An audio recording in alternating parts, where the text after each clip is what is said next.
Imagine you're a movie director. You come up with an idea for your next project, a movie that's going to rock the box office, a movie that is going to draw you in as the audience and transport you to another place as if you were actually there. But this is not a fantasy or fictional movie. It is an historical project, one that will educate you on events that actually happened. A movie that, if nothing else, will make you think and give you a better understanding of history and the events that shape the world we live in today.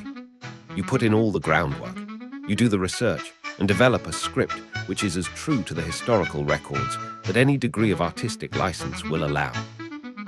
You get the studio to buy into it, they give you a budget, and then you have a meeting with the casting director.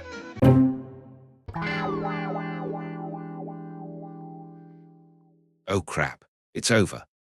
Hey guys, welcome back to the channel. Today we're talking about the latest masterpiece coming out of the Hollywood dumpster fire. You've seen the posters, you've seen the trailer, and if you haven't, well, consider yourself lucky. Christopher Nolan's The Odyssey is officially here to remind us that Hollywood doesn't just hate your common sense, they actively want to erase your history. And folks, we need to talk about the face that launched 1,000 ships.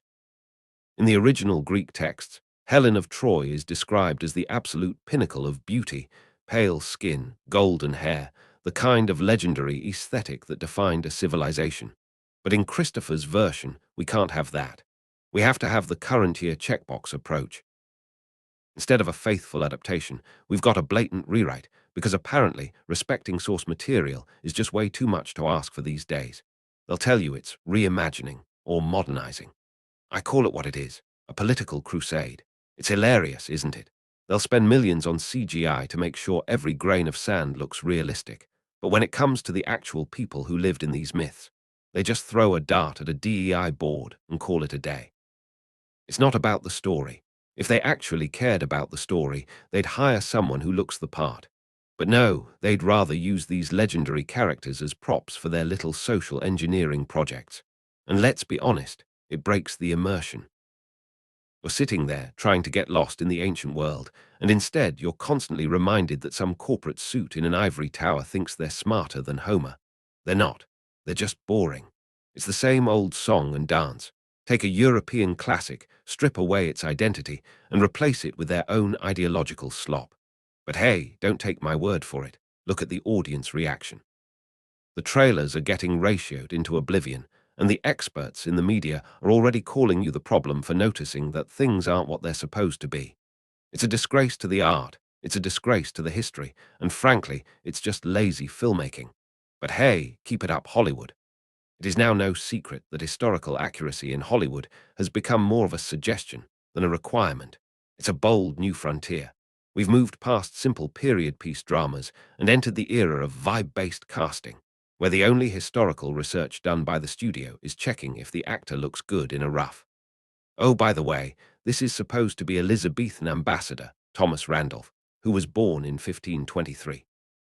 Whilst the filmmakers of Mary, Queen of Scots, sought to get Queen Elizabeth I as accurate as they could, they were not quite so bothered about other central characters to the story. Another box ticked.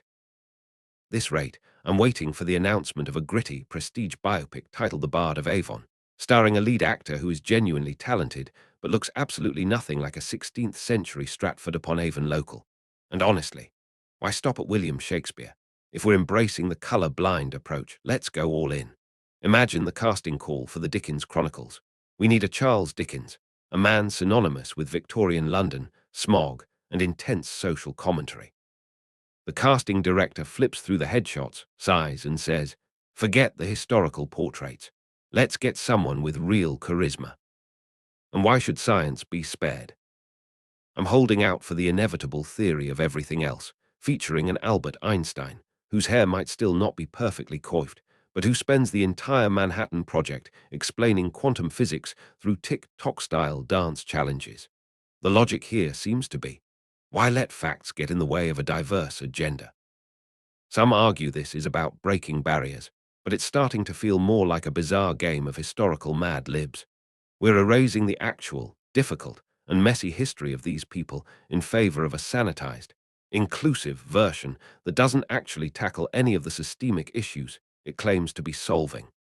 Let's go into this story then. The BBC box ticking debacle. I mean, it's a bit of a nonsense, frankly. They've been accused of ticking the box because they want to get more people of different colours and backgrounds, sometimes genders, into big roles in period dramas. And if that means casting a black person or a female as Henry VIII, so be it. Just get with the script, kids. It's what actors do.